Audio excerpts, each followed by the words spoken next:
Vamos agora à entrevista do dia com Maria Lídia Flandoli.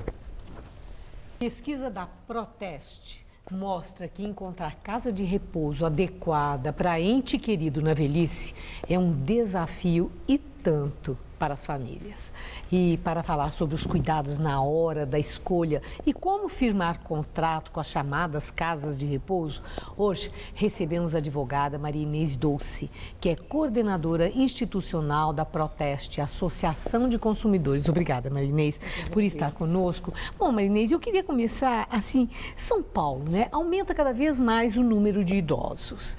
As famílias têm uma vida muito complicada, principalmente em grandes cidades, as mulheres cada vez mais trabalhando para colaborar na receita familiar. São Paulo tem recursos, tem casas de repouso em número suficiente para atender essa demanda? Olha, Maria Lídia, a Proteste justamente está preocupada com essa situação, né? Porque é muito difícil você encontrar um lar para idosos que tenha condições adequadas, né? E principalmente numa situação de emergência, às vezes você precisa correndo, então justamente esse nosso estudo apontou a dificuldade de se encontrar alguma coisa muito rápido, a falta de informação, o local, né, muitas vezes deixa a desejar, e o custo, né? Nós sabemos que hoje o aposentado não tem como bancar um lar para idosos dos valores que nós pudemos levantar. Quando você fala custo, em média, o que seria por mês uma casa de repouso em São Paulo? Em média,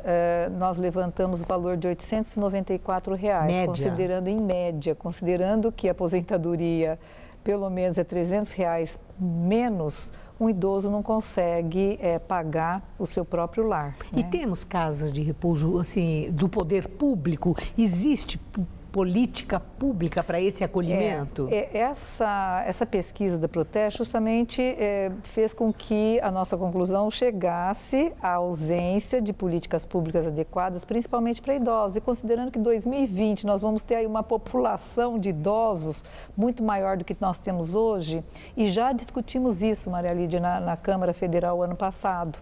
Né, realmente o aperfeiçoamento de legislação, e nós percebemos que muito pouco se tem feito nesse sentido. E as normas para o funcionamento dessas casas? Existe uma regulamentação específica? E que setor é do Ministério da Saúde? O que é?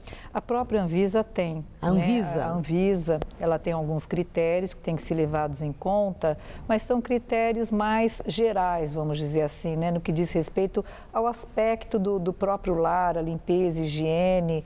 Porém, o que se observa é que hoje as famílias têm uma grande dificuldade, muitos deles acabam trazendo aí os cuidadores, né, para dentro de casa para cuidar dos seus idosos.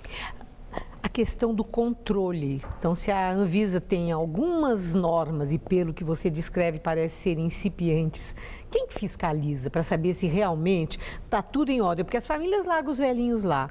Muitas pessoas bem mais velhas, elas não têm condição de se defender, digamos, se não forem bem tratadas. Existe fiscalização? Olha, a fiscalização deveria existir sim por parte da Anvisa, por parte da própria prefeitura. Agora, a grande fiscalização tem que partir dos familiares, né? São eles que têm que verificar, estar sempre presente. Geralmente, eles acabam indo nos finais de semana. Agora, durante a semana, teria que ter uma fiscalização também da família. E a questão contratual, também tem o problema do contrato, né? Geralmente as famílias acabam pagando antecipadamente, o que é proibido, ou então... Cobram antecipadamente? Cobram antecipadamente, e também às vezes ocorre do idoso ter que sair. Né, pode não dar certo. Pode não dar certo, ou mesmo eles têm que se afastar, ou saem de férias com a família, ou vão fazer alguns exames, precisam ficar fora, e acaba se pagando esses dias em que o idoso não está ali, alimentação, roupa lavada, tudo que acaba fazendo com que as famílias paguem. Quer dizer que pelo Estatuto do Idoso, é norma isso? Não pode cobrar quando o idoso não está na casa? Olha, não, isso é uma questão contratual, né?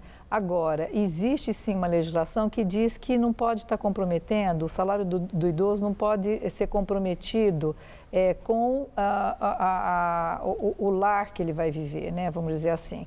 Porém, o que nós percebemos que o valor é muito abaixo, né, o que ele recebe hoje, para poder chegar nos valores que têm sido cobrados nessas casas para idosos. Bom, e na hora de firmar esse contrato, como é que a pessoa deve agir? Essas casas, esses que eles chamam de lares, de casas de repouso, eles são obrigados a deixar a pessoa entrar, visitar, ficar lá umas horas, almoçar para ver o padrão da comida.